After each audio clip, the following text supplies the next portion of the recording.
Malta rratifikat it-Trattat tan-Nazzjonijiet Magħquda dwar il-biodiversità, magħruf ukoll bħala Trattat tal-Ibħra, waqt l-ewwel jum tat-tielet konferenza tan-Nazzjonijiet Magħquda dwar l-Oċean f'Nizza fi Franza. Id-Deputat Prim Ministru Ministru għall-Affarijiet Barranin u t-Turiżmu Ian Borch issottometta d-dokumenti tar-ratifikazzjoni lin-Nazzjonijiet Magħquda waqt attività speċjali it-tnejn filgħaxija dwar dan it-trattat li saret fil-marġini tal-konferenza sabiex Malta saret it-38 pajjiż li daħħal fis-seħħ mod sħiħ dan il-ftehim ambjentali importanti.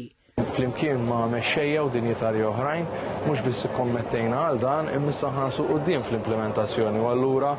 il-protezzjoni ta' dawn iż-żoni marittimi, l-istudji meħtieġa, l-impatti fuqhom sabiex inkomplu dejjem nikkonservaw u niżguraw l-oċeani ikomplu allura jagħtuna dik il-ħajja mill-isbaħ illi fl-aħħar mill-aħħar hija daqstant importanti għal pajjiż gżira bħal Malta tagħna.